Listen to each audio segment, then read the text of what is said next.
And welcome back to the show. Well, since the financial crisis, New York City has seen a huge drop in the number of black homeowners. Black Americans have been systemically and intentionally discriminated against for generations at every step of the home buying process, resulting in a 30% black home ownership gap. Joining us now is the founder of Real Estate Investors Association New York City, Dr. Teresa R. Martin. She comes back to us, and Dr. Teresa, good to have you back. Thank you so much for having me back. Thank you so Yeah, much. yeah. Well, I'm glad to have you back, and I wanted to, sound the alarm a little bit because as I look at these numbers, I think they're pretty startling. Knowing first of all that home ownership is hard as it is so many times for African Americans. When we talk about New York City, we're seeing the numbers continue to go down. Give me your thoughts about this because is the economy, taxes? Why are we seeing this gap? I think it's a combination of all of what you just mentioned. I think the biggest issue that we're seeing right now is that we're being priced out. Right. You have, for generations, we know that home ownership was what we were focused on. We save our monies, but right now, all the monies that we've saved because of student loan debt or whatever we have now you're looking at in New York City, we're looking on average at $500 to $1,000 per square foot. Where are we going? Okay, so we're totally being priced out of the market, and that is attributed to the racial wealth gap. Yeah, yeah. We're being priced out, and but nationwide, I think because of the economy, it's been said that we're probably at an all-time low. Financial markets and investors are saying we're at an all-time low when it comes to people just even applying. So, I mean, it's almost like a double-edged sword because we're not seeing applications happen nationwide, and then at the same time, we're seeing so many people of color really not even enter into the housing market. Well, I'm okay. So one, I don't know about the statistics as far as are we looking or are we being diverted? Mm, Because the aspect of it is, when we go to different places, we still know gentrification is real. 100% real. Okay. We still know that redlining is real. Okay. So why is it that Black home ownership is the lowest it has been in the past decade? Okay, as opposed to where our counterparts are. So there's something to be said about the all-time low, but we have to really get back to why is it an all-time low. We're not, as Black and brown people, we are not taking advantage or being able to take advantage of the boom of the pandemic, whereas other people have been. Okay, right. and I truly believe that that has something to do with one systemic. That is, I believe it's purposeful because we still have that redlining, but I also still have to attribute it back to our financial gap. From the income, we lost jobs. There's a lot of people who are still getting defrauded in deed fraud, and they're scared to enter the market. So there's a lot of things that's contributing, but the bottom line is at the end result, yes, there is a 10-year gap from where we were 10 years ago in Black home ownership. Yeah, I was riding down Harlem just the other day, and it was, pretty sad to see the amount of vacant buildings, and then also the amount of vacancies. And having a conversation with somebody from the neighborhood, and they were saying, "Listen, a few years ago, I was really looking into purchasing property here in Harlem. This is where I've grown up. This is where I've lived, and now I've had the opportunity, hopefully, to be able to purchase a property." But he said, "But Daren, this is not real for me right now." He says, "Matter of fact, I got to look in either Pennsylvania or even, Delaware to see about having a home and owning it because just being priced out." And then the second part that he said which is very easy to watch, is that the flow of gentrification has seemed to increase more steadily throughout places like Harlem and Brooklyn and New York City, whereas though the question remains, what's to come? What's to come is we really have to come together and really figure out what are we doing as far as trying to build the home ownership, getting it back, the business ownership, getting it back, right? Because, we know as African Americans, Black entrepreneurship for generations, that has been how we built our wealth. Okay. And what's happening is you have a lot of other cultures who are pooling monies together to get that property. Okay, we have to come back and figure out the finances. We have to get back onto how are we generating additional income to throw it off into some pools that are going to give us the returns that we need to throw it off into some real estate.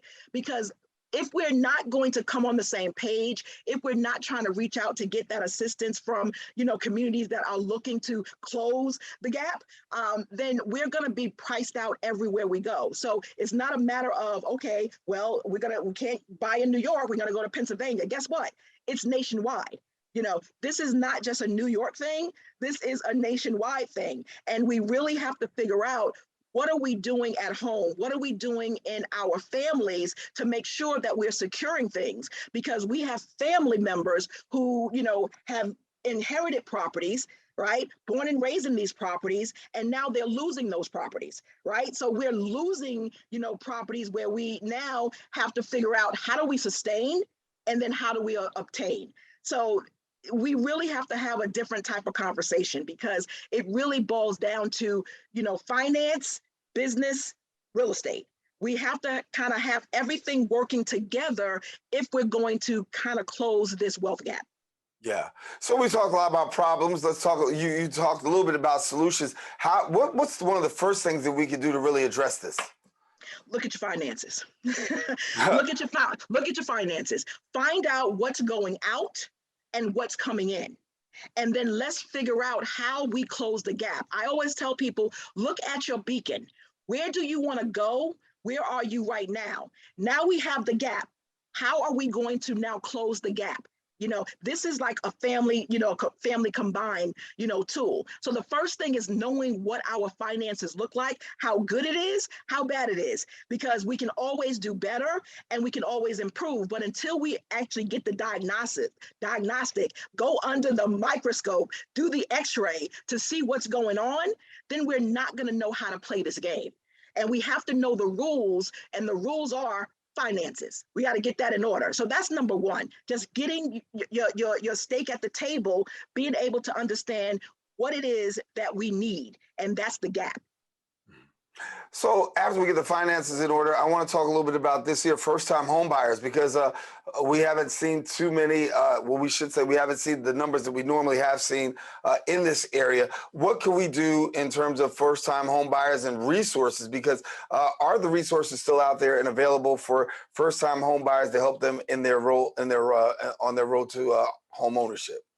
I believe that there still exists the places that you used to be able to go to before, and you still have Habitat for Humanity. You still have some of these other groups that are looking to help in the first-time home buyer market. The problem that I'm seeing now, I'm going to put on my legal hat, right? In the foreclosure realm, it's not a matter of getting in; it's a matter of sustaining. Okay, so a lot of times when we're looking to purchase that first property, we don't look at the total cost of the property. And so that's going to be a problem as well. And so the underlying things that I'm always going to keep coming back to is the financial means on how we're going to be able to acquire and sustain, because that's the only way that we're going to be able to pass these things down. So building generational wealth and breaking the chains of generational poverty really starts at the education phase. So right. Yes, it still exists. However, we still have to come back to the table and still do, the grunt work, which is looking at those ugly things under the table called finances. And we're talking about looking at the finances. Let's look at them for a minute. What are some of the key things people need to be paying attention to? Of course, we know the debt to income ratio, how much money that you make, how much money that you spend. But beyond that, where do we go from there?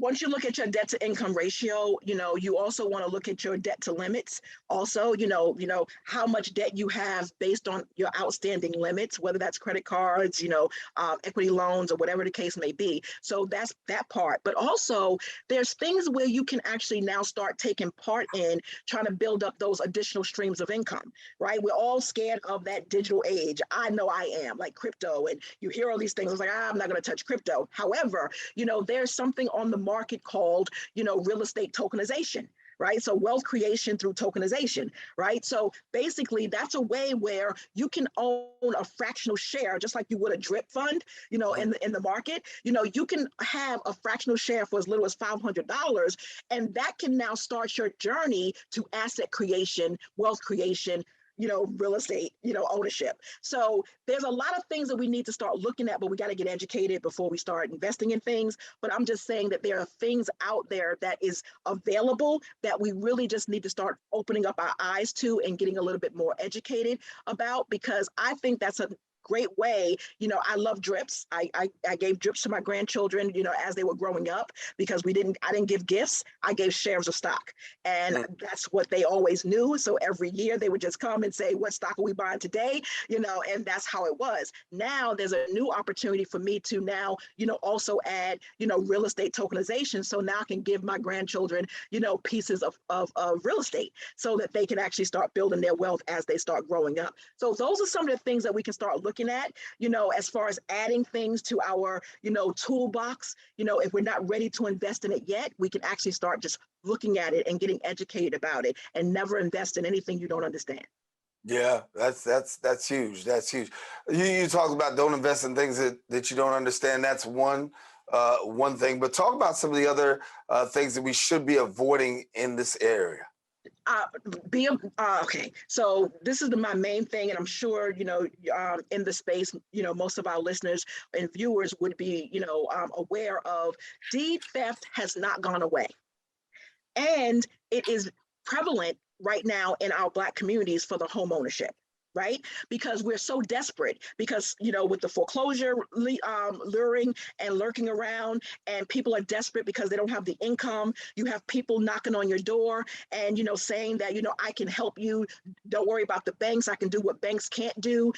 Always be leery of that. Whenever something sounds too good to be true, it usually is. And so don't sign anything that you don't understand. And if you are thinking about doing something, never forego going to legal counsel and getting legal counsel to see what they think about, a document, because we have a lot of people who don't understand signing their name thinking it was one thing, and they're signing over their deeds. And now they're losing their homes, to fraud.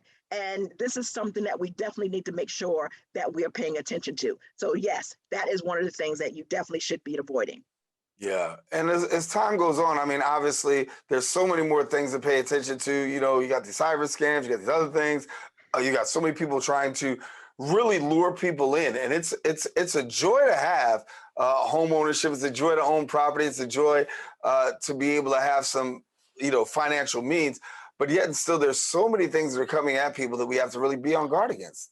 Absolutely. And the cyber attacks is one of them. So you really have to pay attention, because people are coming in. That's why I don't do anything on my mobile phone. I know we go mobile, and I don't know where the waves are going or anything like that. So I want to encourage everyone to just pay attention to who's sending you things. Don't open links that you don't know who's sending it. Check the from, when you're going through your email and inboxes, check the from, because they have been able to mask. It'll say your bank, and then you'll click on something, and this is the way that they are actually stealing your information. So we absolutely have to pay attention to this digital age, because they are cyber attacks. We have people stealing deeds, digitally. We have people who are, going into homes, Airbnb, renting things out, because homeowners are absentee homeowners, and they're renting out places, and you're signing things thinking you're renting from this person, and it's not that person. So we really have to start paying attention, to people who are coming at us and what we're signing. And if people are approaching you and you're not looking for it, you already should have your guard up. Okay. I say that, if people are coming to you, you have not asked for anything, pay attention to that, because it really could be a scam. And it 99% of the time probably is a scam.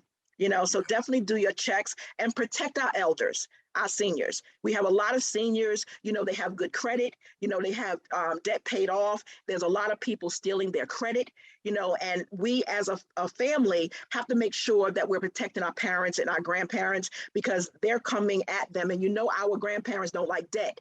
So if anyone's saying that, somebody did something to them, they're willing, more likely than not, to give information over the phone. So we really have to start educating from the top up, and from the bottom down. So our grandchildren, our children, and our parents and our grandparents, we have to have the conversation what to protect them from, because they may not be on the conversations. They're not internet friendly. So they're missing all this information that we need to apprise them of.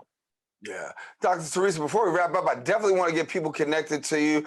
You do some great work. How can people get about being connected to the work that you do? I would love for people to contact me through RIA NYC. That's the organization. And basically, we have a free online, community where we're actually helping people build ideal businesses, receive the right information at the right time. No one's ever pushing anything on them, but they get to ask their questions. It's a forum where you can ask people questions if you want to, make some money in real estate or what have you, or save your home or whatever you need to be. We have the experts within that community that will definitely be able to assist you in that. So my Real Estate Investor and Entrepreneur Association is definitely there to help anyone who wants to. I call myself the real estate prophet.